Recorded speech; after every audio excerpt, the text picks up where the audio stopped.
Hi, welcome to Movie Review Mom. I'm the mom and I do the movie reviews, but sometimes I do trailer reactions and sometimes I do documentary analysis, which is what I'm doing today. So the film that I'm looking at is and reviewing is Explorer. This documentary was released in select theaters on July 14th, 2022, and is now available to stream online. Now, because it was released in some theaters, the MPAA rating is PG, and the movie is 2 hours and 20 minutes long. The movie review mom grade I'm giving it is a B plus. So let me explain why. I'll give you an overview in a nutshell. Then I'll point out things I liked and didn't like, as well as offer tips for parents, themes worth talking about, interesting lines, funny lines if there are any, and recommendations for some other films that I think you'll also like if you like this one, and vice versa. If you like those other films, then you'll probably like this one too. Okay, let's dive in. So, in a nutshell, this awe-inspiring documentary by NBC Universal features Sir Ranulph Fiennes, the world's greatest explorer. Now, that might seem like an impossible title, yet I think you're going to agree that it perfectly fits this amazing man, especially after you watch this movie. He's the only man ever to have circumnavigated the surface of the globe from pole to pole. I mean, that alone is tremendous, but he's also broken countless world records and even discovered a lost city in Arabia. At age 60, he ran 7 marathons on 7 consecutive days on 7 continents, all after a double heart bypass. I mean, come on. You're going to feel really badly about yourself when you see all the stuff this guy's done. Made me think, I got to get out and exercise more. So, Explorer tells the definitive story of this extraordinary life of adventure. It has been said that this man has become the myth. Watching the documentary certainly made me want to get off the couch and have an adventure. So, some of the things that I really liked include the very beginning of the movie when we see an almost endless list of Sir Ranulph Fiennes' accomplishments. He truly pushed the boundaries of what a human being can actually do. And he'll inspire you to set new goals, maybe loftier goals even. The film combines amazing archive footage of past feats, as well as takes a look at what he's currently doing in his life now. So that's awesome.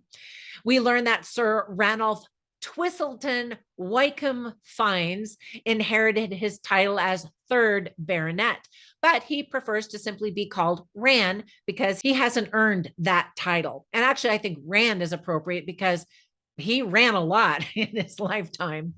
It's interesting to also learn that he grew up among mostly women, his mother and aunts. He admits that much of what he did in life was to become like his father. He talks of the ghosts of his father and grandfather, and they were both war heroes, and how he doesn't want to disappoint them. That's a lot of pressure that he put on himself, I think.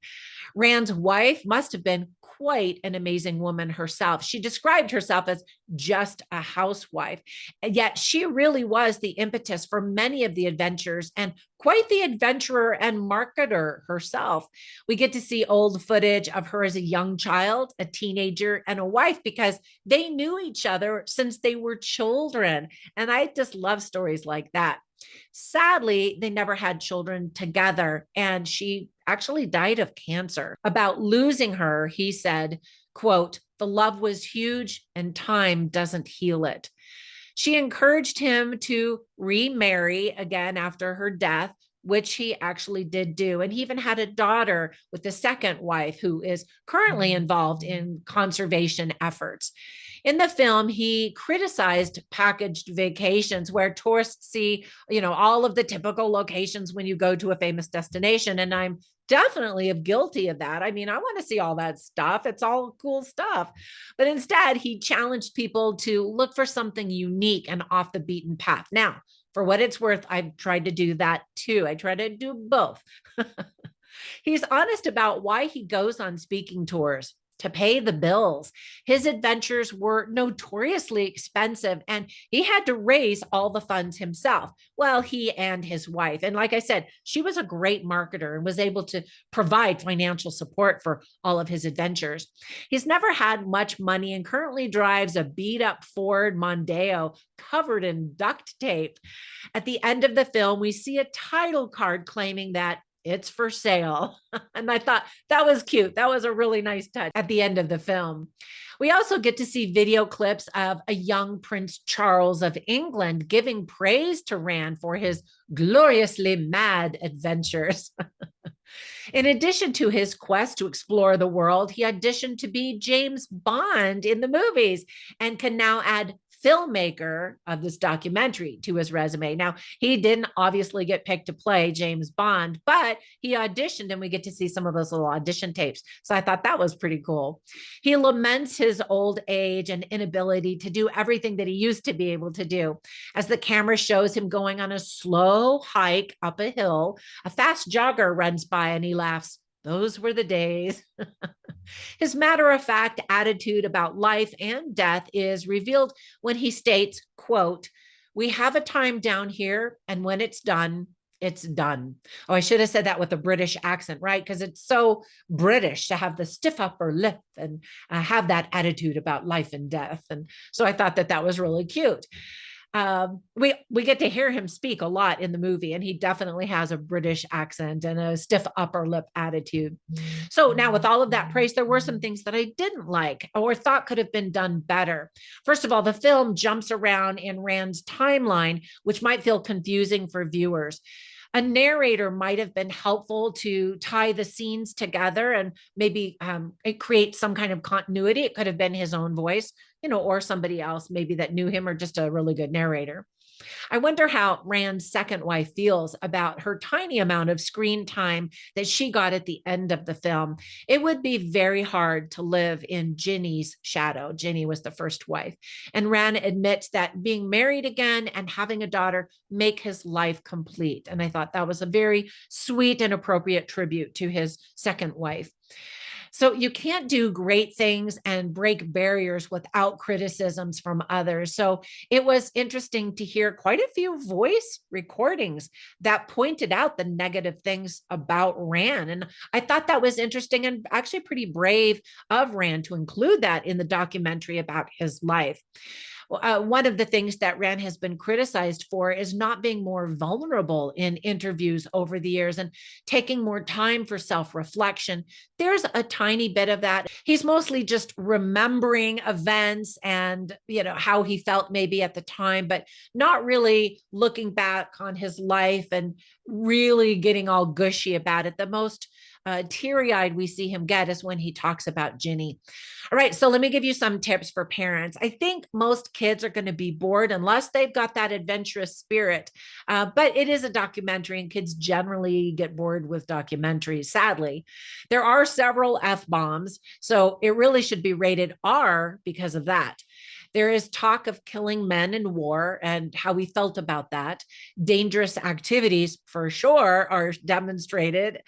And you see fingers that have been frostbitten very badly, and they're like all black and disgusting. And then you hear Rand tell the story about how he sawed off the tips of his own fingers on his left hand because it was going to take too long to get an appointment at the hospital. And his wife was just like, take care of it. And so he did.